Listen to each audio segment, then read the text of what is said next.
जी अस्सलाम वालेकुम, कैफे आज के लेक्चर का आगाज करते हैं। Lecture number 61। आज के लेक्चर में हम एक तो नया कंसेप्ट सीखेंगे, यानी नया एरिया, उसके सब्सेंटिव प्रोसीजर सीखेंगे। फिर इसके बाद कुछ पास्ट पेपर के एंड में जो टाइम बचेगा उसमें पास्ट पेपर के क्वेश्चन की प्रैक्टिस करेंगे। पहले मैं चाह रहा हूं हम इस पूरे चैप्टर में जब तक चलें पहले प्रोसीजर डिस्कस करें, ताकि प्रोसीजर तसल्ली के साथ डिस्कस हो जाए। ज़ाहिर है ज़्यादा अहम ये है, प्रैक्टिस भी अहम है, लेकिन कंसेप्ट ये वाला खास तौर पे chapter substantive procedure, test of control, इसमें मैं चाहता हूं कि हम पहले तरतीब थोड़ी सी चेंज करें। पहले कंसेप्ट को अच्छे तरीके से बिल्ड कर लें, जब आप कहें जिससे तसल्ली होगी हमारी कंसेप्ट समझ आ गया, फिर हम प्रैक्टिस की तरफ चले। ठीक है, वरना मूवी पहले प्रैक्टिस करते हैं हम केस स्टडी की, फिर कंसेप्ट की तरफ जाते हैं। हम इन दो चैप्टर में पहले कंसेप्ट फिर प्रैक्टिस। कितने स्टूडेंट्स ने कल रीडिंग की है सब्सेंटिव प्रोसीजर की? शाबाश। तो चलिए इसमें, और कितने स्टूडेंट्स ने सब्सेंटिव प्रोसीजर जो है टेंजिबल नॉन करंट एसेट, इसको याद कर लिया है? नहीं करना था, ये तो मैंने मना किया था, तो मैंने मना नहीं किया था, मना नहीं किया था मैंने, लेकिन मैंने कहा रिकमेंडेड ये था। 12 चलें, अगर कर लिया तो अच्छी बात है, शाबाश शाबाश। कर लिया तो बुरा नहीं है, नहीं बुरा नहीं है, अच्छी बात है, शाबाश। हाँ, लेकिन याद करना रिक्वायर्ड नहीं है, जरूरी नहीं है। करना चाहें तो कर सकते हैं, क्योंकि एग्जाम में जो केस स्टडीज आती है ना, वो आपने अपने कंसेप्ट की बेस पे ही सॉल्व करनी होती है। ठीक है, तो कंसेप्चुअल अंडरस्टैंडिंग ज्यादा अहम है, कंसेप्चुअल अंडरस्टैंडिंग ज्यादा अहम है। इस चैप्टर में मेमोराइजेशन इतनी अहम नहीं है, रिकमेंडेड नहीं है, करना चाहे कर सकते हैं। अच्छा, सबसे पहले हमने ये जो मैंने कल आपको पढ़ाया था, इसमें कोई प्रॉब्लम, घर जाके रीड किया हो कोई प्रॉब्लम? जी क्या प्रॉब्लम है? एक्यूरेसी वाले में चौथा और पांचवा पॉइंट। अच्छा, एक चीज इसमें रखिएगा, अगर एक प्रोसीजर एक एरिया में मैं एक्सप्लेन कर दूं तो दूसरे एरिया में आए ना, तो उसे दोबारा एक्सप्लेन ना करवाइएगा, ये मेरी रिक्वेस्ट। कहेंगे तो मैं कर जरूर दूंगा, लेकिन उसमें फिर टाइम पड़ेगा, तो फिर उस लिहाज से लेक्चर की ड्यूरेशन या लेक्चर की तादाद बढ़ जाती है। तो कौन से वाला पूछा आपने एक्यूरेसी में? 4 और 5। 4 में कह रहा है परफॉर्म एनालिटिकल प्रोसीजर। देखिए, एनालिटिकल प्रोसीजर और टेस्ट ऑफ डिटेल में फर्क क्या है? टेस्ट ऑफ डिटेल में हम सिर्फ एक अकाउंट, एक एरिया का टी काउंट देखते हैं, यानी डिटेल ऑफ ट्रांजैक्शन। उनमें से कुछ ट्रांजैक्शन को सैंपल बेस पे सेलेक्ट करते हैं और सपोर्टिंग डॉक्यूमेंट के साथ मैच करते हैं। टेस्ट ऑफ डिटेल में क्या होता है कि हाँ, किसी एक ही काउंट का सैंपल को सेलेक्ट करते हैं, इंस्पेक्शन में अगर हम इंस्पेक्शन कर रहे हैं तो सैंपल को सेलेक्ट करके सपोर्टिंग डॉक्यूमेंट के साथ मैच करते हैं। एनालिटिकल प्रोसीजर में ऐसे नहीं होता। एनालिटिकल प्रोसीजर में एक नहीं, 2 एरियाज या 2 तरह की इंफॉर्मेशन होती है। ठीक है, यानी सिर्फ अगर टेस्ट ऑफ डिटेल परफॉर्म कर रहे हैं तो सिर्फ सैलरीज ही होगा। एनालिटिकल प्रोसीजर है तो सैलरीज के साथ कोई ना कोई दूसरा इंफॉर्मेशन भी होगी, जैसे number of employees. Test of detail कर रहे हैं, सिर्फ फिक्स एसेट रजिस्टर में से आपने सैंपल सेलेक्ट करके देखना डेप्रिसिएशन सही कैलकुलेट हुई कि नहीं। एनालिटिकल प्रोसीजर कर रहे हैं तो फिक्स एसेट्स को डेप्रिसिएशन एक्सपेंस के साथ मिलाना है, और इसमें सैंपल नहीं, टोटल की बेस पे कैलकुलेशन करनी है। ये एनालिटिकल प्रोसीजर में और टेस्ट ऑफ डिटेल में फर्क है। ठीक है, ये ज़हन में। तो ये जो परफॉर्म एनालिटिकल प्रोसीजर है ना, इसका मतलब है फाइनेंशियल स्टेटमेंट के कम से कम 2 एरियाज या 2 इंफॉर्मेशन को आपस में लिंक किया जाएगा, और सैंपल की बेस में नहीं, टोटल को। तो यहां पे वो क्या कह रहा है? कह रहा है compare ratio of depreciation of non current asset with previous year and depreciation rate. यानी कह रहा है डेप्रिसिएशन को डिवाइड करो फिक्स एसेट से। कोई आपके पास परसेंटेज आएगी, ये परसेंटेज पिछले सालों की परसेंटेज से कंपेयर करो और इस साल की डेप्रिसिएशन रेट से कंपेयर करो, क्योंकि जो परसेंटेज आनी चाहिए ये क्या होनी चाहिए? असल में डेप्रिसिएशन रेट के बराबर होनी चाहिए। ठीक है, डेप्रिसिएशन भाई ऐसे ही होना चाहिए ना, डेप्रिसिएशन रेट, और प्रीवियस ईयर में भी तकरीबन यही होना चाहिए। ठीक है, हाँ, लेकिन ये बेसिक कंसेप्ट है। हर प्रोसीजर की आगे एडवांसमेंट निकलती है। जैसे हो सकता है इस साल रेट चेंज कर दिया गया हो, लाइफ चेंज भी, तो उस सूरत में फर्क आएगा। फर्क आए तो हम इन्वेस्टिगेशन करेंगे। जैसे हो सकता है स्ट्रेट लाइन मेथड ना हो, रिड्यूसिंग बैलेंस मेथड हो, या स्ट्रेट लाइन मेथड हो, तो उसमें फिर हम जब डिवाइड करेंगे बुक वैल्यू या कॉस्ट वैल्यू से करेंगे। छोटी मोटी एडजस्टमेंट हम चेंज के लिहाज से कर लेते हैं। बेसिक प्रोसीजर ये रहेगा। हो सकता है ड्यूरिंग द ईयर कोई सिग्निफिकेंट सेल्स या परचेजेस हो, उनकी वजह से डेप्रिसिएशन का फर्क आ जाता है, तो उनको हम अलग ट्रीट कर लेंगे। बेसिक प्रोसीजर हमारा ये होगा कि डेप्रिसिएशन को फिक्स एसेट से डिवाइड करके जो परसेंटेज निकलेगी वो डेप्रिसिएशन एक्सपेंस के बराबर होनी चाहिए, और उसे हमने इस साल के डेप्रिसिएशन रेट से भी कंपेयर करना है, पिछले साल के साथ भी कंपेयर करना है कि चेंज तो नहीं है। अगर कहीं पे फर्क आता है तो याद रखें, किसी भी प्रोसीजर में कोई प्रॉब्लम आपके सामने आती है ना, आपने फौरन इस नतीजे पे नहीं पहुंचना कि ये मिसस्टेटमेंट है। एक दफा मैनेजमेंट के साथ डिस्कस जरूर कर लेना है, क्योंकि बात बात ऐसा होता है हमें कोई ऐसी उसकी बिजनेस रीजनिंग होती है जो हमें शायद ना पता हो, तो इससे हमारी अंडरस्टैंडिंग में इंप्रूव हो सकती है, जो पहले इन्फॉर्मेशन हमें शायद ना पता हो। क्लियर हो गया मेरे भाई ये प्रोसीजर? अच्छा, और इसके अलावा दूसरा भाई 4 वाला क्लियर है? ये किन्होंने पूछा था? नहीं, जिन्होंने पूछा था वो मुझे ओके करेंगे। ओके, चले। अब 5th पूछा, रिव्यू गेन और loss on disposal as indicate. देखिए, अगर आपकी डेप्रिसिएशन क्या है, जैसे जैसे आपने एसेट को इस्तेमाल किया उसकी वैल्यू कम होती है, ये डेप्रिसिएशन है ना, कंसेप्चुअली ये डेफिनेशन है। अगर आपकी डेप्रिसिएशन परफेक्ट है ना, परफेक्ट जो कभी होती नहीं है लेकिन परफेक्ट है, तो जो आपकी बुक वैल्यू है डेप्रिसिएशन के बाद, एसेट उसी वैल्यू पे बिकेगा, यानी गेन या लॉस नहीं होगा। ठीक है, थोड़ा बहुत हो सकता है मार्केट में बाजुकात रेट्स ऊपर नीचे होते हैं, तो थोड़ा बहुत गेन या लॉस में भी आए, लेकिन वो सिग्निफिकेंट नहीं होगा। अगर डिस्पोजल किया आपने फिक्स एसेट, उस पे सिग्निफिकेंट गेन या लॉस आया, इसका मतलब क्या आपकी बुक वैल्यू और मार्केट वैल्यू में सिग्निफिकेंट डिफरेंस है, तभी तो गेन आया। और ये सिग्निफिकेंट डिफरेंस किस वजह से? इसका मतलब आपकी बुक वैल्यू सही रिकॉर्ड नहीं होती रही। और क्यों नहीं होती रही? डेप्रिसिएशन की वजह से। अब कभी ये अंडरस्टेटेड होगी, कभी ओवरस्टेटेड। आपको इस तरफ जाने की जरूरत नहीं है कि किस केस में अंडरस्टेटेड होगी, किस केस में ओवरस्टेटेड होगी। वैसे अगर डिस्पोजल पे गेन आए, इसका मतलब है डेप्रिसिएशन ओवरचार्ज होती रही है, अब आके डिफरेंस एडजस्ट हुआ। और अगर डिस्पोजल पे लॉस आए, इसका मतलब है डेप्रिसिएशन अंडरचार्ज होती रही है, डिफरेंस अब एडजस्ट हुआ। लेकिन अगर ये आपको ना समझ आए कि गेन या लॉस, तो सिंपल जनरल कंसेप्ट ध्यान में रखे कि जब कभी सिग्निफिकेंट गेन या लॉस ऑन डिस्पोजल होगा, इसका मतलब डेप्रिसिएशन में रिस्क है कि डेप्रिसिएशन सही रिकॉर्ड नहीं होती रही। क्लियर मेरे भाई ये प्रोसीजर? ओके, और कोई क्वेश्चन?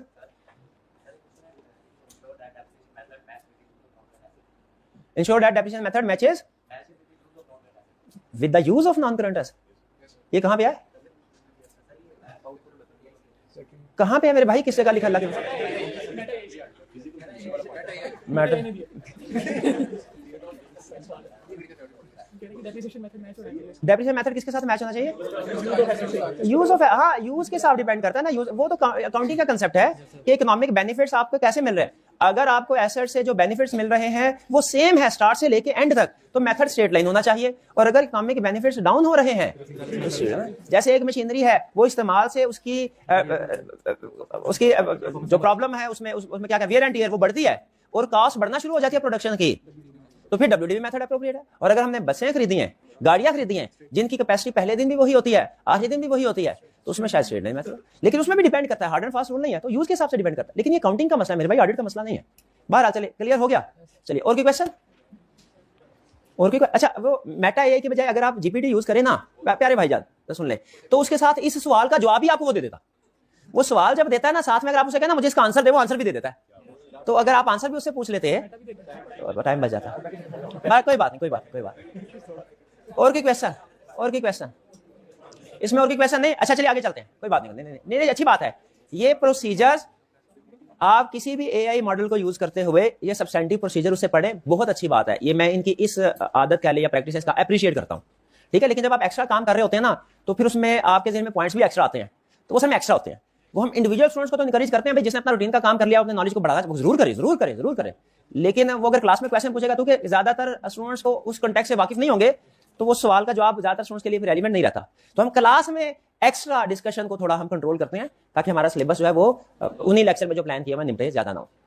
चलिए आगे चलते हैं, क्योंकि एंड में अगर आपको बताया ना कि एंड में आपने सवाल ज्यादा पूछे थे, इस वजह से लेक्चर 3-4 आगे चले गए हैं। हमने केस स्टडी की ज्यादा प्रैक्टिस की थी, इस वजह से लेक्चर 3-4 आगे चले गए हैं। जुम्मे को हमारा लेक्चर जो है वो आधा घंटा ड्यूरेशन कम होती थी, इस वजह से लेक्चर आगे चले गया। तो आपने उस वक्त नहीं मानना, तो कहना है सर जी जो कुछ भी था आपने पहले प्लान करना था, आपको नहीं पता था ये सारा कुछ होगा।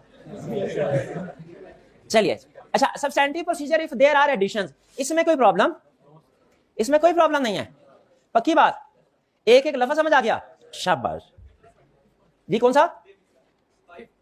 5th पॉइंट कह रहा है असेस, इवैल्यूएट। अच्छा, ये एक स्टूडेंट कहने लगा सर इसमें जो अल्फाज होते हैं assess, evaluate, check, ensure, verify या इस तरह के, क्या ये एज इट इज यूज करने हैं?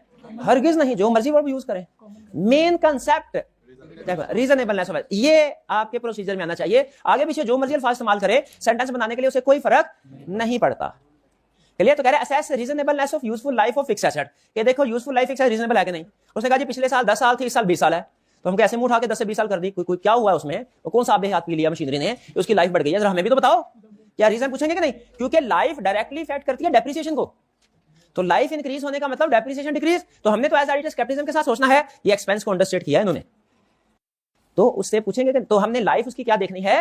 रीजनेबल। और ये हमारा पूरे ऑडिट में असूल होता है। फाइनेंशियल स्टेटमेंट में बहुत से एरियाज में एस्टिमेट्स यूज होते हैं। एस्टिमेट्स डिफरेंट टाइप्स के हो सकते हैं, कहीं लाइफ है, कहीं रेट्स होते हैं, इन्फ्लेशन का rate, discount rate, interest rate वगैरह। तो ये सारे रेट्स रीजनेबल होने चाहिए। अब कैसे पता चलेगा रीजनेबल? आप मार्केट के साथ कंपेयर कर सकते हैं, आप किसी एंटिटी के पास के साथ कंपेयर कर सकते हैं, वगैरह वगैरह।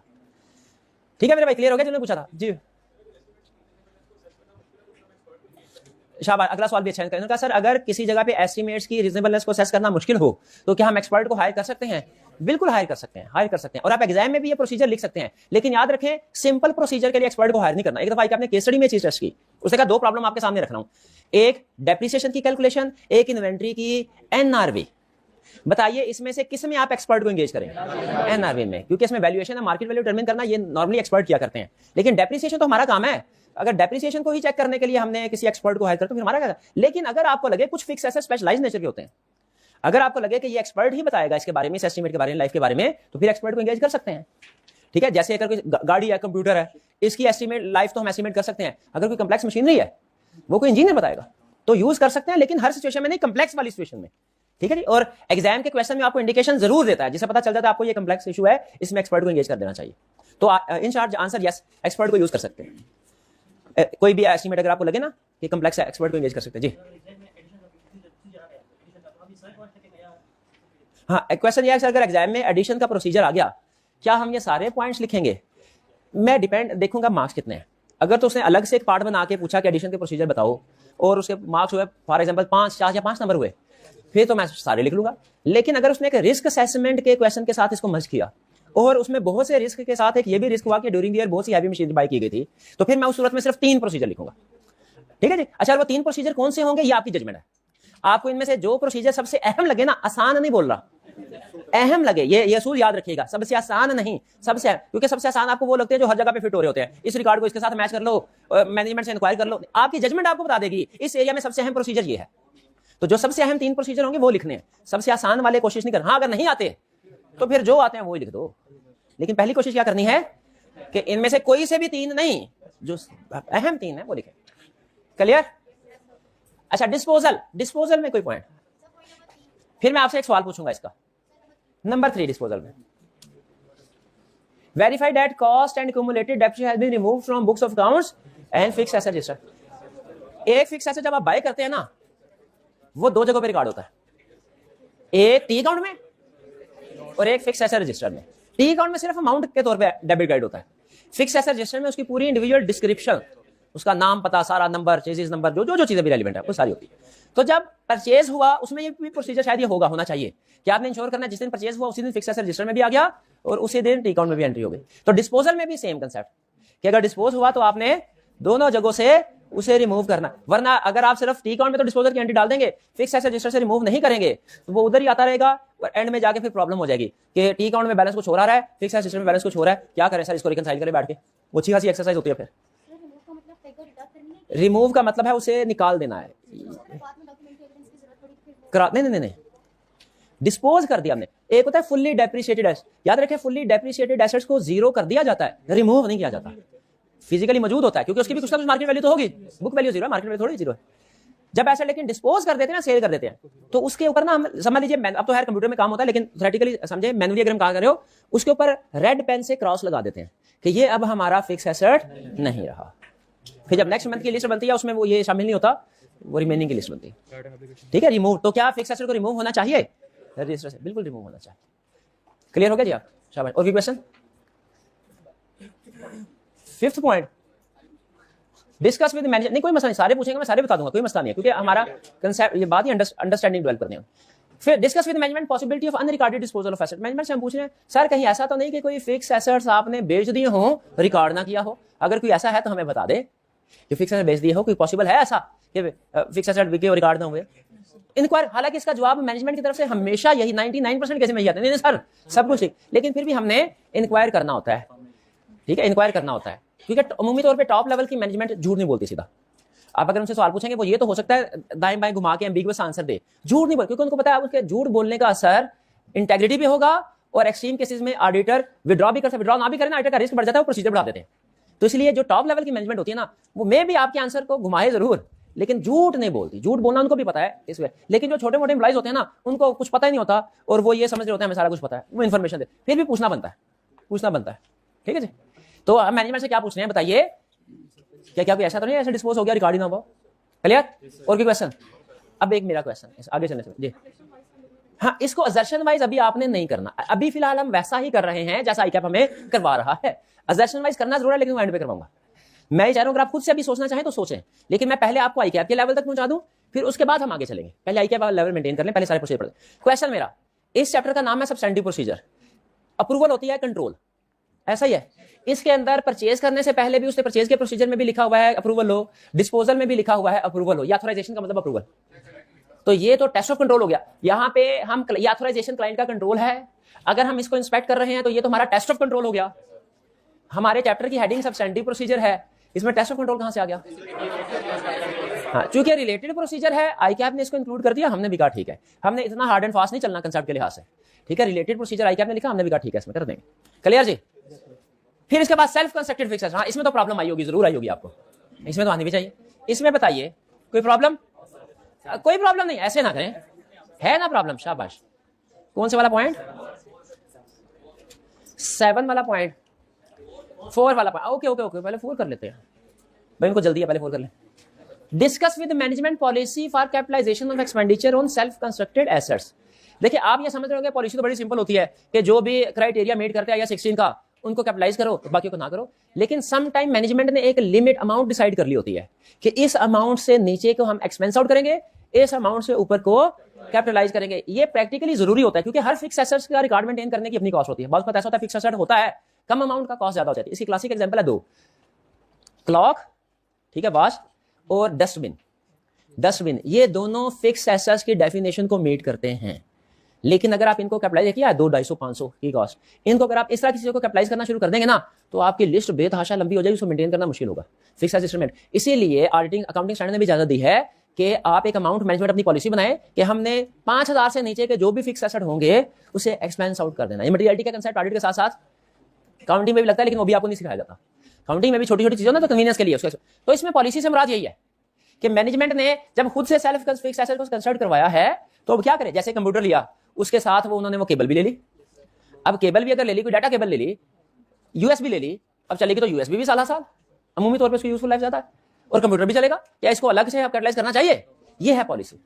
एक अमाउंट डिसाइड कर ली जाती है, इस अमाउंट से नीचे के एक्सपेंसेस को चाहे वो फिक्स की डेफिनेशन को मीट क्यों ना कर रहे हो, एक्सपेंस आउट करना है और ऊपर वालों को कैपिटल। ये तो हम मैनेजमेंट से ये पॉलिसी पूछते हैं और फिर देखते हैं इस पॉलिसी के मुताबिक ही कैपिटलाइजेशन होनी चाहिए। भी समझ रहे हैं? पॉलिसी ये थोड़ी होगी कि हमने अपनी फिक्स एसेट जो भी एक्सपेंस हुए हैं सबको फिक्स एसेट में करना है, सबको रिपेयर में नहीं। वो तो पॉलिसी तो अकाउंटिंग स्टैंडर्ड के मुताबिक होगी। यहाँ पे पॉलिसी से मुराद क्या है? अमाउंट डिसाइड करना, इससे कम का एक्सपेंस आउट, ज्यादा का कैपिटलाइजेशन। क्लियर हुआ मेरे भाई? जिन्होंने पूछा था मेरे भाई क्लियर हुआ? यार सवाल पूछ के सोना जाया करे मेरे भाई, सुनते रहा करें। हुआ? किन्होंने पूछा था? हाँ? शुक्र है। अच्छा बात अभी भी नहीं निकली इसकी जी। इसके अलावा 7, review experts assessment of stage of completion और कंप्लीशन सर्टिफिकेट। स्टेज जब एसेट बन जाता है ना, एक जैसे खुद से बनाया हो बिल्डिंग बन जाए, एक इंजीनियर आके इंस्पेक्ट करता है जो कहता है ये बिल्डिंग फिट फॉर यूज है कि नहीं, रहने के काबिल है कि नहीं।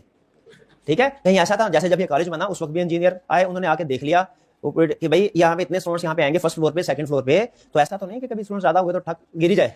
वो जाहिर है नुकसान का खतरा होता है, बाकायदा वो सर्टिफाई करते हैं, उसके बगैर गवर्नमेंट इजाजत नहीं देती आपको। तो हम देखेंगे एक्सपर्ट की तरफ से, एक्सपर्ट मॉनिटर करता रहता है हमारा प्रोजेक्ट कितने परसेंट कंप्लीट हुआ, कितने परसेंट कंप्लीट हुआ। तो हमने स्टेज ऑफ कंप्लीशन देखनी है, और जब प्रोजेक्ट बिल्कुल कंप्लीट हो जाएगा तो हमने एक्सपर्ट की तरफ से सर्टिफिकेट देखना है, सर्टिफिकेट दिया और फिर प्रोजेक्ट को स्टार्ट किया है। एक्सपर्ट के सर्टिफिकेट, एक्सपर्ट की इजाजत के बगैर प्रोजेक्ट को स्टार्ट नहीं कर सकते, वो सर्टिफिकेट हमने देखना है। एक्सपर्ट की स्टेज ऑफ कंप्लीशन यानी कितने परसेंट कंप्लीट हुआ है, ये आप कॉस्ट काउंटिंग में पढ़ते होंगे शायद। इसका एक और फायदा भी होता है, इससे मिस स्टेटमेंट भी आइडेंटिफाई होती है। मिस स्टेटमेंट कैसे? मैं बोलूंगा कुछ भी नहीं, एक लफ्ज नहीं बोलूंगा, आपने कुछ फिगर्स लिखूंगा, आपने मिस स्टेटमेंट आइडेंटिफाई करनी है कि इसमें क्या हो सकती है। हम एक बिल्डिंग बना रहे हैं, ये है जी उसका बजटेड कॉस्ट, ये है एक्चुअल कॉस्ट जो अभी तक लग चुकी है, और यहां पे हम लिखेंगे एक्सपर्ट की तरफ से stage of completion. Stage of completion पहला केस, पहले दोनों सिचुएशंस में, ये ए सिचुएशन है, ये नीचे भी, दोनों देख लेंगे।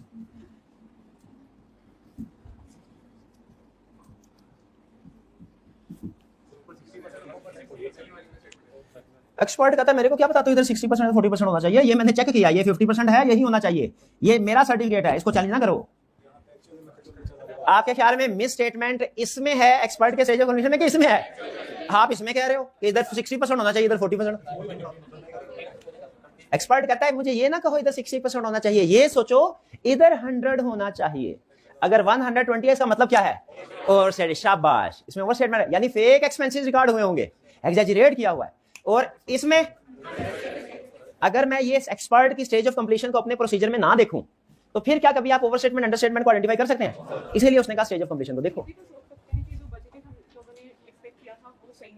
ये भी तो हम सोच सकते हैं कि बजटेड ठीक नहीं है, ये भी सोच सकते हैं एक्सपर्ट ठीक नहीं है, लेकिन ये हमने नहीं सोचना कभी कि मैनेजमेंट ठीक नहीं है। मैनेजमेंट हमेशा ठीक होगी, ऐसा है क्या?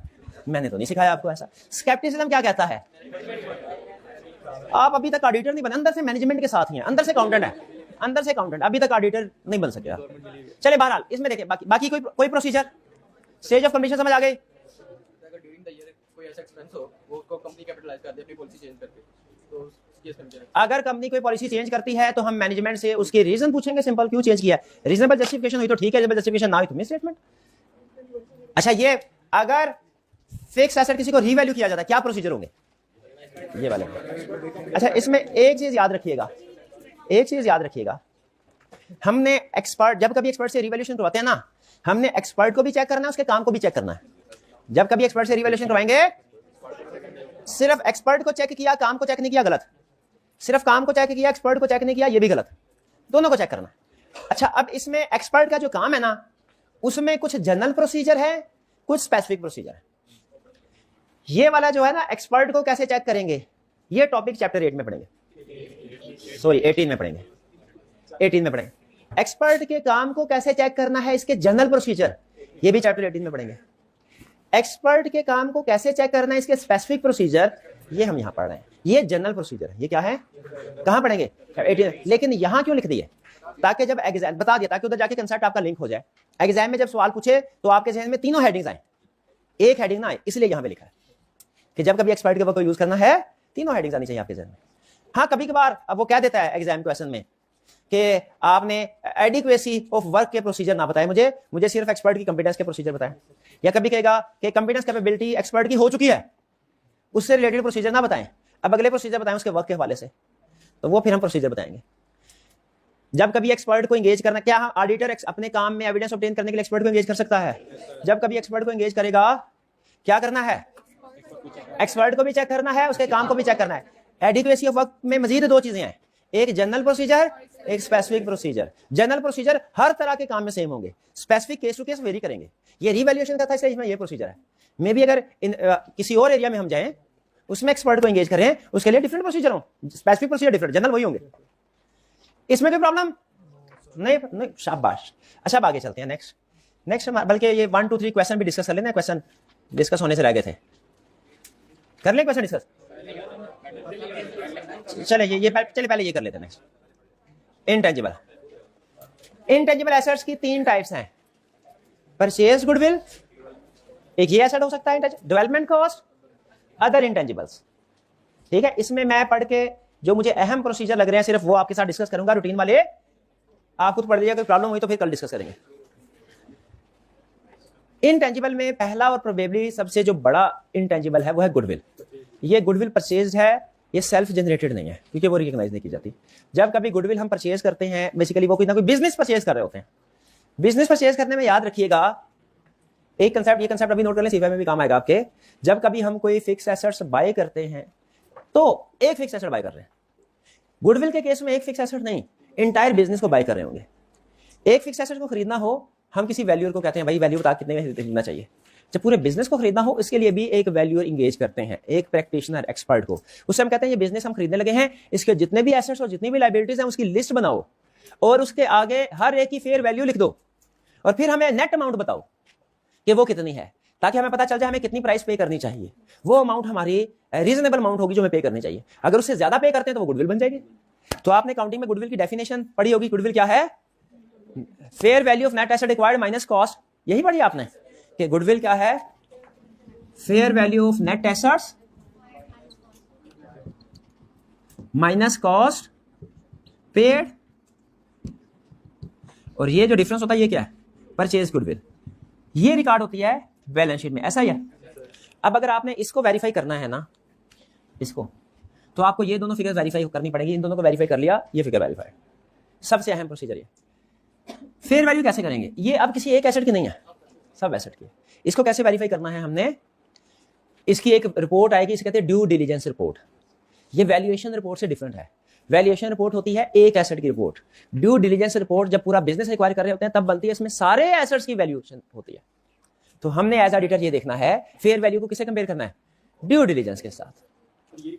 ड्यू डिलिजेंस रिपोर्ट ये एक प्रैक्टिशनर समझ ले वैल्यूअर ही प्रिपेयर करता है, लेकिन ये सारे एसेट्स और लायबिलिटीज की वैल्यूएशन होती है इसमें। इसे कहते हैं ड्यू डिलिजेंस। कोई भी बिजनेस बाय करने से पहले एक रिपोर्ट बनती है जिसे कहते हैं ड्यू डिलिजेंस रिपोर्ट। इसमें उस बिजनेस के जितने भी एसेट्स और लायबिलिटीज हैं उनकी फेयर वैल्यू लिखी जाती है। तो हमने फेयर वैल्यू को किससे कंपेयर करना है? ड्यू डिलिजेंस रिपोर्ट की वैल्यू के साथ। भाई आगे चल रहा हूं मैं। फिर इसके बाद एक चीज, क्या अब ये जो कॉस्ट कैश हमने पे किया, कॉस्ट पेड यानी कैश पेड, इसको भी किसी चीज से वेरीफाई करना चाहिए। इसको किससे करेंगे? बैंक स्टेटमेंट के साथ, शाबाश, ठीक है। और जो डिफरेंस होगा वो क्या होगा, गुडविल, परचेज गुडविल, क्लियर हो गया। अच्छा यहाँ पे मुझे बताइए एक और अहम डॉक्यूमेंट है जिसका मैंने जिक्र नहीं किया, वो भी हमने चेक करना है, वो क्या है, गुडविल को परचेज करने का एग्रीमेंट, या यूं कह लीजिए बिजनेस को परचेज करने का एग्रीमेंट। ये प्राइस जो तय पाई है, कैश पे तो कर दिया हमने, लेकिन इतना ही कैश पे करना था या कम या ज्यादा करना था, ये कैसे पता चलेगा, परचेज एग्रीमेंट से। तो ये परचेज एग्रीमेंट भी हमने देखना है, ठीक है। तो गुडविल की रिकॉग्निशन में जब कभी गुडविल की बात आए ना, आपके सामने ये फार्मूला आ जाना चाहिए, ठीक है। इस फार्मूले को सामने रखे रिलेटेड प्रोसीजर जो भी बताएंगे वो आपका रेलेवेंट होगा और सही होगा। इसके अंदर भी सबसे ज्यादा रिकॉग्निशन में जो उसने बात की होगी वो यही की होगी कि भैया देखो कितने एसेट्स थे कंपनी के सारे रिपोर्ट में आगे कि नहीं आगे, कंप्लीट एसेट्स, कंप्लीट लायबिलिटीज, ठीक है। और फिर उसके बाद उनकी वैल्यूएशन क्या हुई है। फिर इसके बाद, अच्छा ये तो हो गया इनिशियल रिकॉग्निशन। बाद में क्या गुडविल की सब्सीक्वेंट टू एक्विजिशन इंपेयरमेंट भी हो सकती है, बिल्कुल हो सकती है। और गुडविल में आपको काउंटिंग का एक रूल याद होगा कि इसकी एनुअल अमोर्टाइजेशन नहीं होती, इंपेयरमेंट होती है, जो कि रिवर्स भी नहीं हो सकती। ऐसा ही है, जो कि रिवर्स भी नहीं हो सकती जी। बाकी चीजें तकरीबन अजम्पशन वाली, रूटीन वाली है। ये परचेज गुडविल का कंसेप्ट क्लियर हो गया जी। ड्यू डिलिजेंस रिपोर्ट मैनेजमेंट एक एक्सपर्ट को हायर करेगी, वो एक्सपर्ट बनाएगा। नहीं कंपेयर तो नहीं करना हमने तो सिर्फ ये देखना है कि उस एक्सपर्ट ने जो रिपोर्ट दी है, जो गुडविल रिकॉर्ड हुई है, उस वैल्यूएशन रिपोर्ट के मुताबिक रिकॉर्ड हुई है, ठीक है।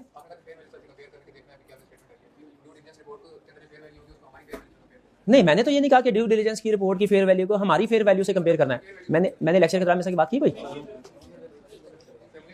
नहीं। हाँ कभी कभार चले ऐसे, मैं कंसेप्ट बता देता हूँ, सोच आप सही रहे हैं, लेकिन कभी कभार ऐसे हो सकता है हमें लगे कि मैनेजमेंट ने जिस एक्सपर्ट को एंगेज किया है वो एक्सपर्ट इंडिपेंडेंट नहीं है, वो एक्सपर्ट कंपिटेंट नहीं है। जैसे अभी बात हुई ना कि हमने एक्सपर्ट की कंपिटेंस, कैपेबिलिटी, ऑब्जेक्टिविटी को चेक करना है, इंडिपेंडेंट है कि नहीं। अगर फर्ज कीजिए वो इंडिपेंडेंट ना हो, फिर क्या करेंगे, उस सूरत में आप अपना एक्सपर्ट एंगेज कर सकते हैं, ठीक है। उस सूरत में चाहे हालांकि मैनेजमेंट ने एक्सपर्ट यूज किया हुआ है, लेकिन अगर आप उससे मुतमिन नहीं है अपना एक्सपर्ट, लेकिन याद रखें हम हर केस में अपना एक्सपर्ट नहीं लेके आते, जहां पे जरूरी हो वहीं, क्योंकि मैनेजमेंट ने भी अगर मार्केट से एक्सपर्ट उठाया और हमने भी मार्केट से एक्सपर्ट उठाना है और मैनेजमेंट वाला ठीक है एक्सपर्ट, उसकी मार्केट में रेपुटेशन बेची है, तो हम उसको चेक कर लें। अगर हम मुतमिन है तो हमारे लिए लाजमी नहीं है कि ऑडिटर अपना एक्सपर्ट यूज करे, मैनेजमेंट एक्सपर्ट के वर्क को भी एज एविडेंस यूज किया जा सकता है, क्लियर। अच्छा डेवलपमेंट कास्ट में मुझे बताइए सबसे अहम चीज क्या है, शाबाश, बेहतरीन। अच्छा अगर डेवलपमेंट कास्ट में कॉस्ट इनकर हो रही होगी, उसमें कुछ मटेरियल भी साइंसदान तजर्बे कर रहे होंगे। डेवलपमेंट कास्ट से मेरे में ये आता है कि लेबोरेटरी है, उसके अंदर साइंसदान कुछ तजर्बे कर रहे हैं, वो कभी धमाके हो रहे होंगे, कभी धुएं निकल रहे होंगे, कभी कभार कोई प्रोडक्ट भी बन जाती होगी, जो प्रोडक्ट बन जाती होगी उसको किसी जानवर पे टेस्ट करते होंगे, वो उसके जो रिजल्ट आते होंगे, मूवी में तो ऐसे ही होता है। हाँ कभी ज़ॉम्बी बन जाते हैं, ज़ॉम्बी बन गए तो सारा एक्सपेंस आउट कर दे, लेकिन अगर ज़ॉम्बी नहीं बने बल्कि उनका वायरस मर गया, वो तो बाकी बच गए, तो फिर क्या करना है, कैपिटलाइज। भाई ऐसा ही है। तो डेवलपमेंट कॉस्ट में हमने चेक करना है कि एक है डेवलपमेंट कॉस्ट से पहले तजर्बे वाला फेज, जिसे रिसर्च फेज कहते हैं, जिसमें वो धमाके हो रहे होते हैं, धुएं निकल रहे होते हैं, उस फेज की सारी कॉस्ट एक्सपेंस आउट होगी। लेकिन जब तजर्बा कामयाब हो गया, कैपिटलाइज होगी। अब कैपिटलाइज कामयाब कैसे पता चलेगा होगा, इसका स्टैंडर्ड में क्राइटेरिया दिया है, शायद 6 या 7 क्राइटेरिया है। वो क्या है, वो इकोनॉमिक बेनिफिट प्रोबेबल हो, expenditure can be measure reliable, intention to sell हो, टेक्निकल फिजिबिलिटी हो, एबिलिटी टू सेल हो, इंटेंशन टू कंप्लीट वगैरह वगैरह, ये सारा क्राइटेरिया मीट होगा। तो आपने फोकस 2 चीजों के ऊपर करना है, नंबर 1 क्राइटेरिया मीट हो रहा है कि नहीं, और नंबर 2 क्राइटेरिया मीट होने के बाद जो कैपिटलाइज किया है वो एक्चुअली एक्सपेंडिचर इनकर हुआ था कि नहीं, फेक तो नहीं है। क्राइटेरिया आपको पता चल गया क्या है, एक्सपेंडिचर फेक है कि नहीं, ये कैसे पता चलेगा, सपोर्टिंग डॉक्यूमेंट के साथ।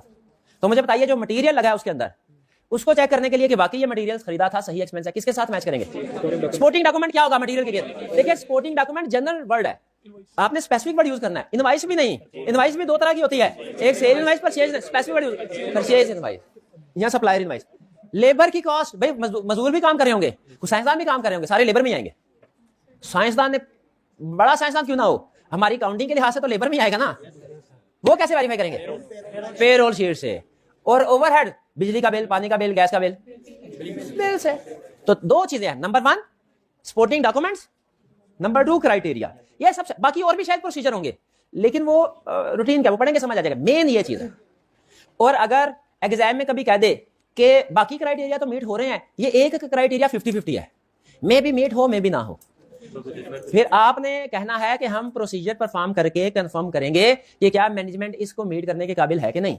अगर है तो फिर क्या, कैपिटलाइज करो। नहीं, जैसे एक वैसे में उसने कहा प्रोजेक्ट चला लिया, क्राइटेरिया मीट हो रहा था, कैपिटलाइजेशन शुरू कर दी, 70% कंप्लीट हो गया, पता चला कि मार्केट में रेट बढ़ गए हैं, 50 मिलियन मजीद चाहिए। अब कंपनी के पास 50 मिलियन नहीं है, तो ये था ना रिसोर्सेज अवेलेबल होने चाहिए, कैपिटलाइजेशन का क्राइटेरिया। अब क्या करें, कितने स्टूडेंट्स का ख्याल है स्टिल कैपिटलाइजेशन होनी चाहिए, कितने स्टूडेंट्स का ख्याल है फौरी तौर पे एक्सपेंस आउट कर दे, कितने स्टूडेंट का ख्याल है पहले हम प्रोसीजर परफॉर्म करके कंफर्म करें मैनेजमेंट के पास कोई अल्टरनेट सोर्स है कि नहीं, अगर alternate source of finance available हो तो फिर कैपिटलाइजेशन रहने दे, अदरवाइज बताइए कितने स्टूडेंट का ख्याल है कि हमें प्रोसीजर परफॉर्म करके चेक करना चाहिए, मैनेजमेंट को ऑप्शन देनी चाहिए कि भाई मौका है पैसे अरेंज कर लो, प्रोसीजर परफॉर्म कर। समझ रहे हैं किस तरीके से है ये छोटे छोटे। देखें किसी भी एरिया को पढ़े ना, आपने ये नहीं सोचना इसमें प्रोसीजर क्या क्या है, याद कैसे, ये नहीं सोचना। आपने क्या सोचना, मैं अगर एग्जामिनर हूं ना तो मैं इसको कितने तरीकों से चेक करूं, मैं क्या डेवलपमेंट कास्ट में ये देखूं कि क्राइटेरिया पूरा नहीं, या ये भी कि इसको वेरीफाई कैसे करना है, या ये भी कोई कंडीशन वायलेट कर दूं। ठीक है, गुडविल है तो क्या मैं ये चेक करवाऊं कि इसकी रिकॉग्निशन ठीक हुई है कि नहीं, कि मैं एक दफा कह दूं गुडविल रिकॉग्नाइज हो गई है, बाद में कोई ऐसा इवेंट हुआ है जिसकी वजह से रेपुटेशन पे इफेक्ट हुआ है, जिसकी वजह से कंपनी के रेपुटेशन पे इफेक्ट हुआ है, प्रोडक्ट बनाई थी, ठीक है, बाय की थी रेडीमेड, गुडविल भी एक्स्ट्रा पैसे दे दिए, अब बाद में पता चला प्रोडक्ट में मसला है, जो जो इस्तेमाल कर रहा है उसको नुकसान हो रहा है, तो प्रोडक्ट तो गई, इन्वेंटरी तो गई, एनआरबीएस हो गई, क्या गुडविल का भी इफेक्ट होगा? आपने एग्जामिनर बनकर सोचना है कि अगर आप एग्जामिनर हो तो क्या क्या सिचुएशन टेस्ट करें इससे रिलेटेड, ये ज्यादा अहम है। प्रोसीजर का रट लेना बिल्कुल अहम नहीं है, कर लें करना चाहते हैं तो, या 2-4 प्रोसीजर कि चलो इतने तो रटा, क्योंकि बिल्कुल भी रटना ना लगाएं तो स्टूडेंट की तसल्ली नहीं होती, ऐसा लगता है जैसे किया ही नहीं है, तो कुछ थोड़ा बहुत दिल करे लगा ले, मना नहीं करा, लेकिन ज्यादा फोकस किसके ऊपर करना है आपने, अंडरस्टैंडिंग के ऊपर कंसर्न। अदर इंटेंजिबल जैसे क्या होता है, ब्रांड वगैरह परचेज किया, ठीक है, लाइसेंस वगैरह, लाइसेंस के फॉरनर था कोई, उसकी बड़ी ब्रांचेस थी, प्रोडक्ट सक्सेसफुल थे, हमने उसे कहा फ्रेंचाइज थी, हमने कहा पाकिस्तान में हमें भी बेचने की इजाजत दीजिए आप ही के नाम से, उसने कहा ये लो 100 मिलियन दो, इजाजत तुम्हें दे देते, तो हमने अब अच्छा इसमें ब्रांड में आप बताइए, गैस कीजिए सबसे अहम चीजें क्या होगी, एग्रीमेंट, इजाजत, कंडीशन क्या क्या है, ठीक है, और क्या कंपनी उन कंडीशंस की कंप्लायंस कर रही है, ठीक है। केएफसी वालों से पाकिस्तान में केएफसी के नाम पे वो यूएसए से थोड़ी आता बर्गर, वो इधर ही बनता है, तो अगर 100 मिलियन पे किया हमने, लाइसेंस उन्होंने दे दिया, और उस दिन आपने 100 मिलियन राइट ऑफ कर देना, किस दिन, जिस दिन बर्गर में से चूहा निकला है, भाई ऐसा ही है ना, क्या पाकिस्तान में कोई और बाय करेगा इसको, नहीं, इसीलिए वो जब लाइसेंस देते हैं ना उनको भी पता हमारी गुडविल है, वो कंडीशन बड़ी सख्त रखते हैं, तो इस तरह की चीजें, इस तरह के इवेंट वो आपको देगा, वो सिंपल ये ना समझे कहेगा ब्रांड रिकॉग्नाइज किया, इसके प्रोसीजर बताओ वेरिफिकेशन के क्या है, नहीं नहीं नहीं, स्टोरी बनाएगा और आपसे पूछेगा बताओ इस सिचुएशन में अब क्या करना है, प्रोसीजर यही होंगे लेकिन थोड़ा सा सोचना पड़ेगा आपको, उसके मुताबिक मॉडिफाई करके लिखने होंगे उस सिचुएशन के लिहाज से। क्लियर जी? चलिए ये हमारे होंगे प्रोसीजर, बस के आगे अब क्वेश्चंस को करते हैं फिर। हाँ ऐसे ना, अच्छा बस का मतलब छुट्टी देता हूँ, छुट्टी आपको।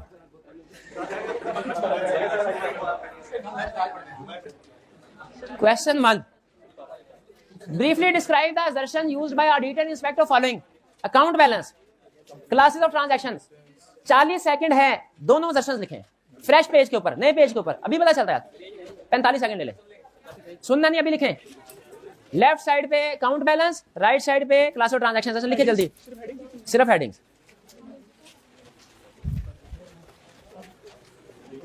ओ भाई जल्दी लिख, मुतमिन बैठा है भाई, कहीं पे लिखना शुरू कर दे, मुझे लिख के दे दे, इसी के आगे स्टेटमेंट फॉर्म में लिखना शुरू कर दे।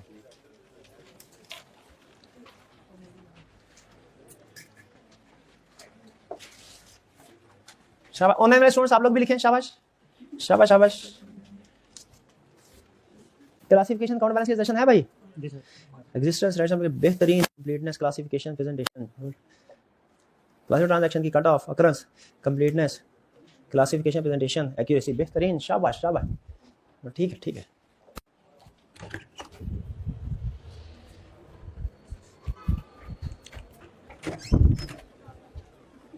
लिख लिया, किधर लिखा है?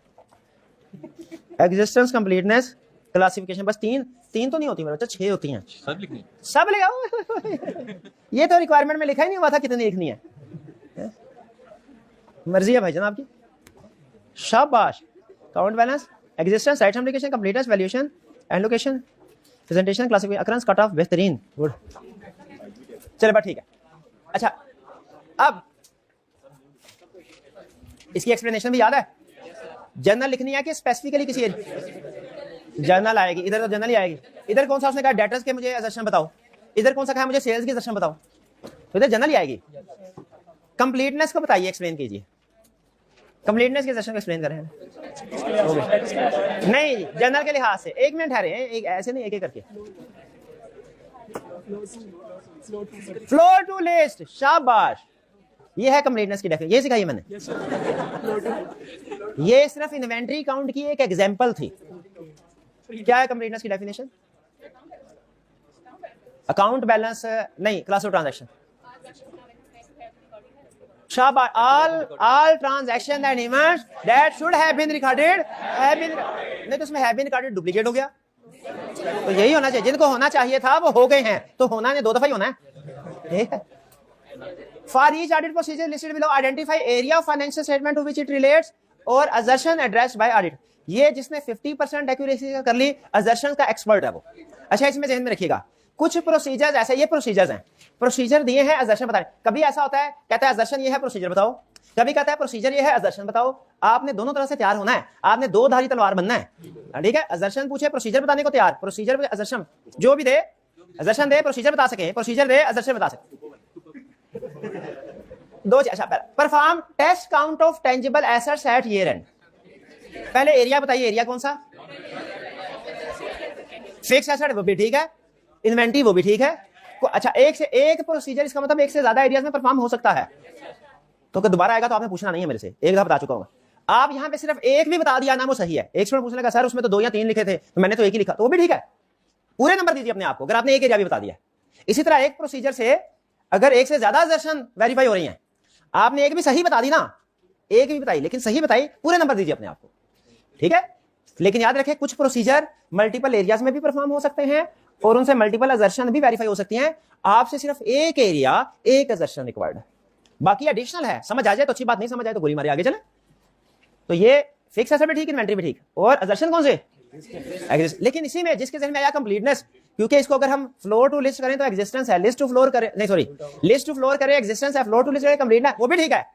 और अगर जिसने तीसरी असर्शन भी ऐड कर दी कि सर स्टॉक काउंट के दौरान में हम गिनेंगे तो सही, इधर कितने हैं, इधर कितने हैं, साथ साथ उनकी हालत भी चेक कर लें, कंडीशन कि सही सलामत है कि टूटे फूटे हैं, तो फिर एक्यूरेसी वैल्यूएशन भी हो गई नहीं हो गई। तो एक प्रोसीजर से एक से ज्यादा सेशन भी वेरीफाई हो सकती है। आप सिर्फ एक भी कर ली बहुत है, एक भी कर ली बहुत है, ठीक है। Develop expectation of salaries expenses, compare it with actual expense and investigate annual difference. Area कौन सा है? Salaries expense. और असर्शन कौन सी है? एक्यूरेसी, शाबाश, बिल्कुल ठीक है, एक्यूरेसी भी ठीक है। जिसने कंप्लीटनेस कहा कि एक्सपेंस कम या ज्यादा तो नहीं है, वो भी ठीक। जिसने अकरेंस कहा वो भी ठीक, ना ना बाकी नहीं।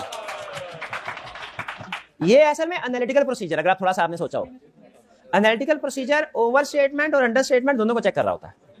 तो इसे कंप्लीटनेस भी है, अकरेंस भी है, एक्यूरेसी भी है। जिसने एक भी लिख दिया ठीक, ये इतने मुश्किल नहीं जितना आप समझ रहे होंगे। हाँ, फिर selecting approved sales order and examining their related GDN, sale invoice and posting in sales journal. कहां से जा रहे हैं? पहले बताएं एरिया कौन सा है। अब ये अहम है, इसमें एक ही दर्शन होगी और वो आपके लिए बताना जरूर। कितने स्टूडेंट का ख्याल है अकरेंस है, कितनों का ख्याल है कंप्लीटनेस है? ये सपोर्टिंग डॉक्यूमेंट से रिकॉर्डेड की तरफ जा रहे हैं कि रिकॉर्डेड से? Selecting approved sales order, order के बाद जाओ जीडीएन के ऊपर, जीडीएन के बाद जाओ इनवॉइस के ऊपर, इनवॉइस के बाद जाओ सेल जर्नल में रिकॉर्डिंग के ऊपर। ये सपोर्टिंग डॉक्यूमेंट रिकॉर्डिंग कंप्लीटनेस है, कंप्लीटनेस है। अकरेंस वाले इसमें गलत है। एक्यूरेसी का ताल्लुक अमाउंट से होता है, ट्रांजैक्शन से नहीं। Calculate depreciation expense charge for sample of asset and agree to fix asset register. अब ये एनालिटिकल प्रोसीजर नहीं है, ये आपको पता चल गया होगा। Fix asset register supporting document से सैंपल सेलेक्ट किया है, ये क्या होगा कि डेप्रिसिएशन सही चार्ज हुई कि नहीं, एक्यूरेसी। ये थोड़ा सा मुश्किल था। Discuss potential obsolescence of inventory item with inventory manager. Area कौन सा और असर्शन कौन सी? हाँ, value, accuracy, valuation and allocation. Completeness तो नहीं है, इससे वैल्यूएशन कंफर्म हो रही है ना, हो सकता है बता ही दे कि ये वाला स्टॉक ऑब्सोलीट हो गया। Next, confirming the balances and other information from entity bank through confirmation letter at year end. ये प्रोसीजर कहां, किस एरिया में परफॉर्म हो रहा है? बैंक में। और असर्शन कौन सी है? हाँ, एग्जिस्टेंस भी है। जवाब आ गया तो उसका मतलब बैंक उधर एग्जिस्ट करता है, वरना नहीं करता। क्या कंप्लीटनेस भी होगी? कंप्लीटनेस कैसे होगी? अगर अमाउंट फर्क है, एक कैश बुक में रिकॉर्ड होगी, उधर नहीं हुई, या उधर रिकॉर्ड होगी कैश बुक में नहीं हुई, तो पता चल जाएगा। जैसे बैंक चार्जेस उम्मीद तौर पे निकलते हैं कि बैंक ने कोई ना कोई चार्जेस डेटा किए होते हैं, वो कैश बुक में नहीं रिकॉर्ड हुए होते। कंप्लीट। क्या एक्यूरेसी होगी?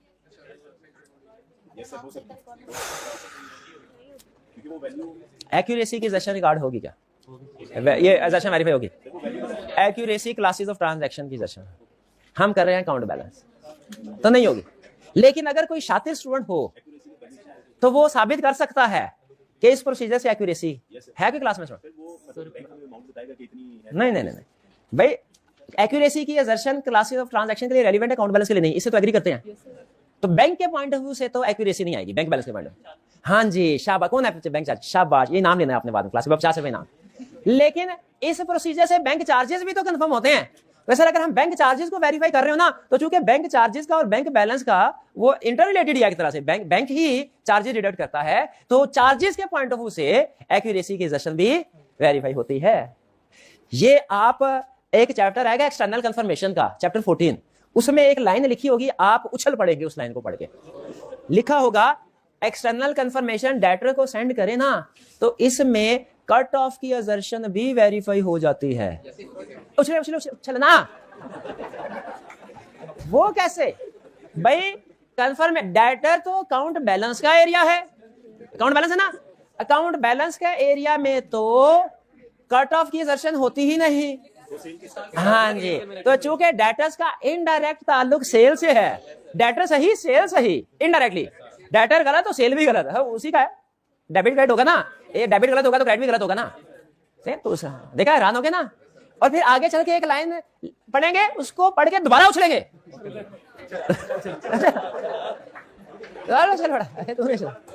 वो लाइन क्या लिखी होगी कि क्रेडिटर को भी कंफर्मेशन लेटर सेंड करते हैं, क्रेडिटर को कंफर्मेशन लेटर सेंड करेंगे, इससे बाकी की assertion तो होंगी ही होंगी, कट ऑफ की assertion भी वेरीफाई होगी परचेजेस से। क्यों? दोनों का इनडायरेक्ट रिलेशनशिप है। क्रेडिटर सही तो इनडायरेक्टली मतलब परचेजेस भी, क्रेडिटर गलत तो परचेजेस भी गलत। तो समझ रहे हैं, ये ऑडिट इतना सिंपल नहीं है कि, क्योंकि डबल एंट्री सिस्टम है ना, क्या करें हम, हमारा कसूर नहीं, ऑडिट का कसूर है। डबल एंट्री सिस्टम का कसूर है कि एक ट्रांजैक्शन का इफेक्ट दो जगहों पे हो जाया करता है, तो दो जगह पे इफेक्ट हो जाए तो हम तो फिर उसको भी देखेंगे। कंप्रीहेंसिव अप्रोच यही है। हालांकि हमारा इसकी वजह से डबल सोचना पड़ता है हमें, कोई बात नहीं, सोच लेते हैं डबल, काउंटिंग में भी तो डबल सोचते हैं। एक ट्रांजैक्शन है, डेबिट किधर जाएगा क्रेडिट किधर जाएगा, डबल नहीं सोचते, तो इधर भी सोच लेंगे। आगे क्या कह रहा है? कंफर्म। अच्छा, ये समझ आ गया बैंक बैलेंस, इससे मुमकिन तौर पे एग्जिस्टेंस की assertion है, कंप्लीटनेस की assertion है, लेकिन कभी कभी एक्यूरेसी की assertion भी आ जाएगी। फिर calculate GP ratio of current year and compare with previous year, sales cost of sales के लिए एक्यूरेसी, एक्यूरेसी के साथ कंप्लीटनेस भी और अकरेंस भी। ये तो हम पढ़ते आए ना, जीपी रेशियो कंपेयर की नहीं थी, वो सवाल 9 महीने 8 महीने वाला याद नहीं आपको? उसके अंदर था कि जीपी रेशियो कम हो गई है तो सेल्स अंडरस्टेटेड, परचेज ओवरस्टेटेड, बोला था कि नहीं बोला था? तो सेल्स अंडरस्टेटेड का मतलब completeness of sales, purchases overstated मतलब भाई यही था क्या? आगे पीछे, हाँ यही था, यही था भाई। जीपी रेशियो कम हो जाए तो सेल्स का क्या रिस्क है? जीपी रेशियो कम हुई, सेल्स अंडरस्टेटेड है भाई, परचेजेस ओवर। तो अंडरस्टेटेड को assertion की लैंग्वेज में क्या बोलते हैं? कंप्लीट। ओवरस्टेटमेंट को assertion अकरेंस, ये चीज और एक्यूरेसी तो फिर आ गया, शाबाश। तो इसमें कोई एक assertion भी लिख दी आपने वो भी चलेगी, तीनों लिखना जरूरी नहीं है। अच्छा, आप नोट करें, जहां जहां एनालिटिकल प्रोसीजर आ रहा है ना, तीनों assertion आ रही है, एक्यूरेसी भी, अकरेंस भी, कंप्लीटनेस भी। Preparation of bank reconciliation statement by auditor during the year, reconciliation, completeness भी आ सकता है, शाबाश, बेहतरीन। एक्यूरेसी भी आ सकता है, शाबाश। हो सकता है उधर ट्रांजैक्शन रिकॉर्ड हुई, उधर नहीं हुई, हो सकता है दोनों जगह हुई, उधर किसी और अमाउंट से इधर कोई, ये एक्यूरेसी हो जाएगी। एक जगह रिकॉर्ड हुई, दूसरी जगह नहीं हुई, ये कौन सी assertion? कंप्लीटनेस। बीआरएस में ऐसी भी आइटम्स आती है ना, और अगर दोनों जगह रिकॉर्ड हुई लेकिन अमाउंट डिफरेंट है, एक्यूरेसी। एक्यूरेसी का ताल्लुक अमाउंट से होता है, अकरेंस और कंप्लीटनेस का ताल्लुक नंबर ऑफ ट्रांजैक्शन से होता है, अमाउंट ऑफ ट्रांजैक्शन से नहीं। अमाउंट ऑफ ट्रांजैक्शन में गड़बड़ है एक्यूरेसी, नंबर ऑफ ट्रांजैक्शन ऊंच नीच है वो कंप्लीटनेस।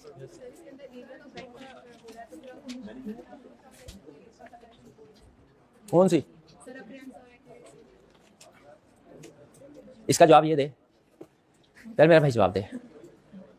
इनका सवाल ये है कि सर आप गलत पढ़ा रहे हैं। मैं कहा नहीं है, मैं अपनी तरफ से मसाला लगाया, ये इन्होंने नहीं कहा, दिल में था कुछ सोच रहा हो लेकिन कहता कोई नहीं है। कहा नहीं, इन्होंने कहा कि सर ये तो बैंक का एरिया है जो बैंक रिकंसिलिएशन स्टेटमेंट बना रहा है, और आपने जो एग्जांपल दी है कि कंप्लीटनेस तो मैंने खत्म कर ली कि वो बैलेंस शीट किया, एक्यूरेसी भी बोल दिया आपने, ये तो बैंक का एरिया, इसमें एक्यूरेसी कहां से आ गई? बैंक अकाउंट बैलेंस है ना, अकाउंट बैलेंस में तो एक्यूरेसी नहीं है, एक्यूरेसी वैल्यूएशन एंड एलोकेशन है। लेकिन फर्ज कीजिए अगर ना भी होती तो भी मैं जस्टिफाई करवा देता, कैसे? क्योंकि बैंक चार्ज, हाँ जी, डबल एंट्री सिस्टम की वजह से कुछ बैलेंस शीट के एरियाज का इनडायरेक्ट इफेक्ट, तो हम खुद से ये काम नहीं करेंगे, लेकिन अगर किसी ने ये काम किया हो आईकैप ने किसी जगह पे, तो हम समझ जाएंगे कि अकाउंट बैलेंस के अंदर उसने अगर क्लास ऑफ ट्रांजैक्शन की सजेशन दिया है डेटर्स के अंदर, तो किस वजह से दिया? सेल्स की वजह से। क्रेडिटर के अंदर दिया किस वजह से? परचेज। प्रैक्टिस में आपको एक टिप बताऊं, जो पार्टी सेल्स का एरिया करती है ना, जो टीम मेंबर, उसी को डेटर का एरिया भी दिया जाता है, इसी वजह से दिया जाता है। जो क्रेडिटर का एरिया करता है ना, परचेज का एरिया, और जो फिक्स एसेट का एरिया करता है, डेप्रिसिएशन का एरिया भी उसी को दिया, जो लोन का एरिया करता है, इंटरेस्ट का एरिया भी उसी को दिया जाता है, इसी वजह से। क्योंकि एक ही प्रोसीजर से बात दोनों चीजें वेरीफाई हो रही होती हैं। लोन एग्रीमेंट पढ़ेंगे, लोन की क्लासिफिकेशन का भी पता चल जाएगा, और इंटरेस्ट की कैलकुलेशन किस रेट पे होनी चाहिए, ये भी उसी प्रोसीजर से लोन एग्रीमेंट पढ़ के पता चल जाएगा जी। हाँ बिल्कुल, अच्छा शाबाश शाबाश शाबाश। इन्होंने कहा सर इसमें हम अनप्रेजेंटेड चेक, अनक्रेडिटेड चेक्स भी तो देख सकते हैं। यस, लेकिन ये एडवांस के प्रोसीजर हैं। सीआरसी के हम या उल्टा सीए शुरू किया हुआ क्या? ऐसे ना यार, पीआरसी में होती है, इधर भी है, लेकिन इधर ये नहीं सिखाएगा आपको कि बैंक रिकंसिलिएशन स्टेटमेंट बनाते कैसे हैं। इधर क्या सिखाएगा? गैस करें, उसको चेक कैसे करते हैं। बैंक के एरिया में देखें, बैंक रिकंसिलिएशन स्टेटमेंट अगर कहीं पे नजर आ रहा है तो उसको टिक कर दें, उसके प्रोसीजर पढ़ने नहीं है। बैंक का एरिया देखें, क्या आपकी कॉमन सेंस क्या कहती है? क्या बैंक के एरिया के अंदर बैंक रिकंसिलिएशन स्टेटमेंट के प्रोसीजर होने चाहिए? देखें है कि नहीं। और मेरी कॉमन सेंस एक और चीज कहती है कि बैंक कंफर्मेशन लेटर के प्रोसीजर भी होने चाहिए, वो भी हैं, तो उसको भी टिक कर लें। कंसेंट बिल्ड हो गया, कवर नहीं किया लेकिन लिंक बन गया, लिंक बन गया, ये भी काफी। चाहे कि अच्छा ये आपको भी पता है, क्लब जितना मर्जी लें, जो क्वेश्चन मैंने करवाने हैं वो सो करवाने हैं, तो कोशिश करें थोड़ा सा ताउन करें ताकि ये टाइम वेस्ट ना हो। 5 से 7 मिनट का काम है, आपका शोर भी ऐड कर लें 10 मिनट, इससे ज्यादा का काम नहीं। चेकिंग टाइटल, अब प्रोसीजर कंप्लीट हुआ है, अब सिर्फ चाहे हमारे लिए चाहे। Checking title documents of property of client, area कौन सा? फिक्स है, शाबाश, अब आए लाइन पे। लेकिन ये मुश्किल है, अब ये दो मुश्किल है। Review a sample of time sheet या clock card of for evidence of authorization of overtime by responsible official. ये सुन ले, एम्प्लॉय जब ओवर टाइम क्लेम करते हैं ना, तो वो बात गलत क्लेम कर ले, ओवर टाइम लगाया नहीं होता। तो इसके लिए जरूरी होता है, एक बंदे की जिम्मेदारी लगाई होती है कि एम्प्लॉय जब ओवर टाइम करे ना, तो एम्प्लॉय खुद अप्रूव ना कर रहा हो बना के, वो बनाए खुद कि मैंने आज 4 घंटे ओवर टाइम किया है, उसका सुपरवाइजर जो है ना वो उसको अप्रूव करे। सुपरवाइजर के अप्रूवल के बगैर ओवर टाइम शीट की पेमेंट नहीं होती, होनी भी नहीं चाहिए, होनी भी नहीं चाहिए। यहाँ पे क्या कह रहा है? Review a sample of time sheet या क्लॉक कार्ड, उस सफे को कहते हैं जिसके ऊपर एम्प्लॉइज ने लिखा होता है कि मैंने इतने घंटे ओवर टाइम किया है। कोई फॉर्मेट होता है, time in, time out, total hours work कितने हैं, स्टैंडर्ड आवर कितने थे, आगे ओवर टाइम होता है, सुबह 9 बजे आया, रात 9 बजे गया, टोटल आवर्स कितने 12 घंटे, स्टैंडर्ड आवर कितने 9 घंटे काम करने थे, ओवर टाइम कितना 3 घंटे का, फिर उसका सैलरी के लिहाज से उसको मल्टीप्लाई होकर ये सारी कैलकुलेशन होती है।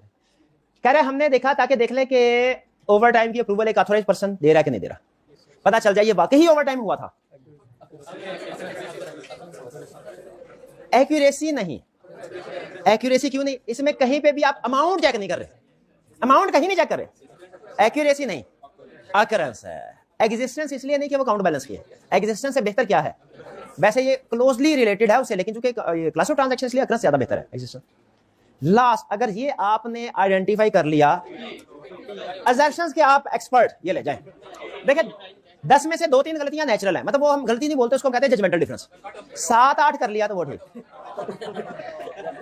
Examining large sale invoices for a period of 5 days before and after year end to determine whether sales are recorded in correct period. और अगर वो कहता कि large sale invoices during the year end में नहीं, during the year and check with supporting documents. Occurrence. ये देखा, फिर से कहता ड्यूरिंग द ईयर जो सेल्स रिकॉर्ड हुई है उसका सैंपल सेलेक्ट किया, सपोर्टिंग डॉक्यूमेंट के साथ मैच किया, अकरेंस। ये शाबाश। अब की बात छोटी, ये जो क्वेश्चन 3 है,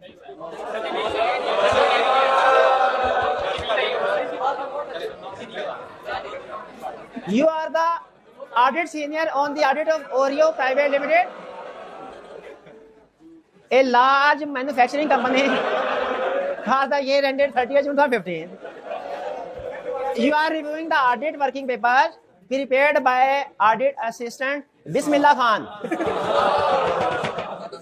You notice that, क्या नोटिस कर लिया? अच्छा, रिक्वायरमेंट में कह रहे हैं indicate whether sufficient appropriate audit evidence was obtained to support the conclusion reached. Give reason. देखना एविडेंस ले लिया कि नहीं ले लिया, हुआ क्या पार्टी में। You notice that on 30th June Bisma attended the stock take. She selected numerous items from client's inventory sheet. Selection कहां से हुई? नोट किया? नोट किया? समझ रहे हो? Inventory sheets for counting and all were found to be correct. सारी correct है. Bismarck concluded that inventory is fairly stated and no other procedure is required. एक ही दर्शन चेक किया इसने, तो इसने सिर्फ क्या चेक किया है? कंप्लीटनेस. हो गया ऑडिट, बस कंप्लीटनेस किया है. नहीं समझ पाए, मायूस कर दिया आपने, डिसअपॉइंट कर दिया, निराश कर दिया. और सैंपल कहां से उठाया? लिस्ट से, स्टॉक शीट से. स्टॉक शीट से कहां से उठाया? स्टॉक शीट से. बैलेंस शीट में जो अमाउंट जाती है स्टॉक शीट वाली जाती है, तो ये लिस्ट है, रिकॉर्डेड अमाउंट है. लिस्ट में से सैंपल उठा के फिजिकली देखा. कौन सी दर्शन? अकरेंसी बोला था, इसी वजह से तो दोनों लगाई. एग्जिस्टेंस है इससे नहीं. दर्शन फारिग हैं आपके. चलें अभी एक आखिरी चांस दे रहा हूं. अब ध्यान से जरा. You also notice that advertising expenses are material, although only 50% of last year's amount. पिछले साल का इस वक्त 50%, तो कम. हमें तो खुश होना चाहिए, एक्सपेंस कम. अंडरस्टेटमेंट नहीं बोलने का. ए भाई कौन था अंडरस्टेटमेंट नहीं बोलने का? क्या बोलना? कंप्लीटनेस. शाबाश. कि कंप्लीट रिकॉर्ड नहीं हुई. दर्शन की लैंग्वेज में बात करें ना. Bismarck selected a large sample of entries from यानी assertion कौन सी एट रिस्क है? कंप्लीटनेस वाली. चेक क्या किया उसने? Bismarck selected a large sample of entries from advertisement account and agreed time to supporting documents.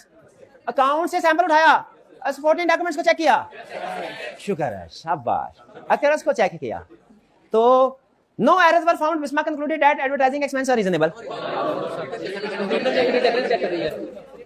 तो कंप्लीटनेस करना था, अकरस चेक कर रही है. शाबाश. तो बताइए पार्ट ए में क्या गलती की उसने? एक असर्शन चेक की, बाकियों को नहीं किया. सबको करना चाहिए ना. इसमें क्या गलती की? रिस्क किसी और असर्शन में था. तो बताइए रिस्क बेस्ड ऑडिटिंग अब सामने है, क्यों जरूरी है? रिस्क बेस्ड पहले रिस्क असेस करें, फिर प्रोसीजर परफॉर्म करें, और जो रिस्क है उसके मुताबिक प्रोसीजर परफॉर्म करें. क्लियर? कुछ समझ आया आपको? कोई क्वेश्चन पूछना चाहते हो पूछ लें. कोई क्वेश्चन नहीं. आज का लेक्चर रीड करना है आपने आगे, और कोशिश करें अगर तो आप है ना आई कैप से 2 हाथ आगे जाना चाहते हैं तो हाँ शाबाश. तो जो लर्निंग ऑब्जेक्टिव मैंने नहीं भी पढ़ाए ना, पढ़ने में क्या हर्ज है? ज्यादा से ज्यादा नहीं समझ आएंगे ना, कोई बात नहीं, तो वो तो पढ़ना ही हमने. हाँ जी, ईद से पहले इंशाल्लाह चैप्टर कंप्लीट हो जाएगा. हाँ जी, ईद की छुट्टी, ईद को छुट्टी है, ईद को छुट्टी है भाई, ईद को छुट्टी बुलाएंगे. आज का लेक्चर यहाँ खत्म करते हैं. अल्लाह.